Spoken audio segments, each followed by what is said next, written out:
नमस्कार बंधुरा बैशाखी रसोई एंड ब्लग थेके आज आमी फिश फ्राई बानिये देखाच्छि। आपनारा प्लिज देखते थाकुन। এই फिश फ्राई बानानोर जोन्नो आमार जे उपकरणगुलो लागबे आपनारा देखते थाकुन। एखाने आमी रुई माछ नियेछि और एखाने आछे कोचानो आदा रसुन एकटा काँचा लंका नियेछि, लेबू नियेछि, धने पाता नियेछि, कारि पाता नियेछि। एखाने आछे সরষের তেল, এখানে আছে নুন, এখানে আছে চালের গুঁড়ি আর ময়দা, এখানে আছে জিরা গুঁড়ো, ধনে গুঁড়ো, গরম মশলার গুঁড়ো আর লঙ্কা গুঁড়ো, হলুদ গুঁড়ো। আপনারা দেখতে থাকুন। প্রথমে আমি মশলাটা বানিয়ে নেব।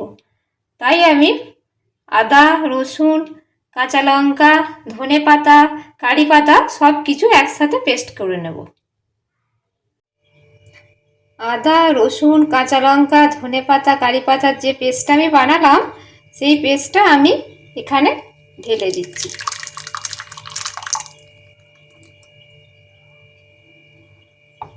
এবার আমি এর মধ্যে সমস্ত মশলা ঢেলে দেব।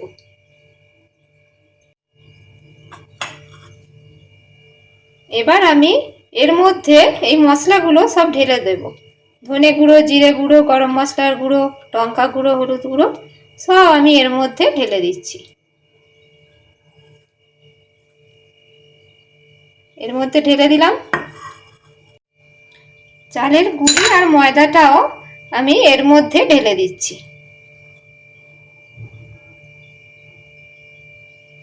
আর একটু আমি এর মধ্যে নুন দিয়ে দেব।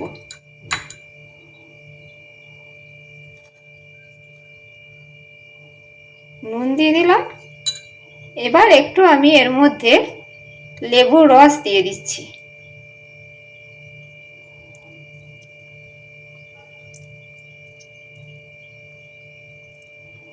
এখন আমি এটা মিক্স করে নেব।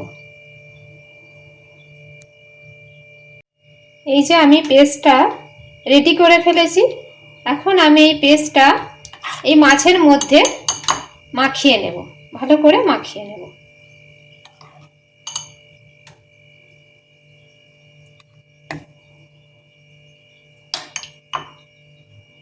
এইভাবে আমি সব ভালো করে মাখিয়ে নিচ্ছি। এইদিকে আমি কড়াইয়ের মধ্যে সরষের তেল দিয়ে একটু গরম হতে দিয়েছি তেলটা। তেলটা গরম হয়ে গেছে। এবারে আমি মাছগুলো একটা একটা করে তেলের মধ্যে ছেড়ে দিচ্ছি।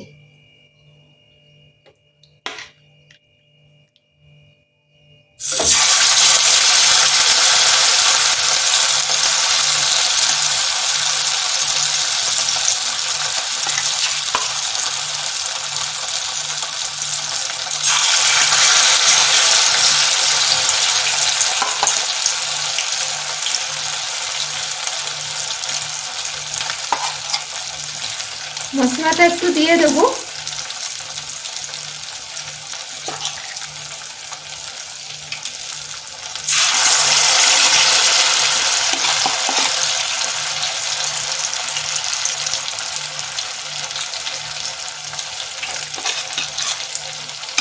এইভাবে মাছগুলো ভেজে নেব।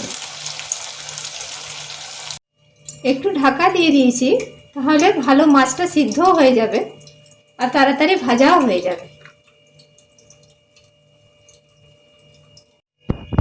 মাছগুলো আমি ভেজে প্লেটের মধ্যে তুলে রাখলাম।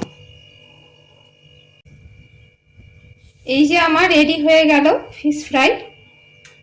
আপনারা তো অনেক রকমভাবেই ফিশ ফ্রাই খেয়েছেন, একবার এইভাবে বানিয়ে খাবেন, এটাও খুব ভালো হয় খেতে।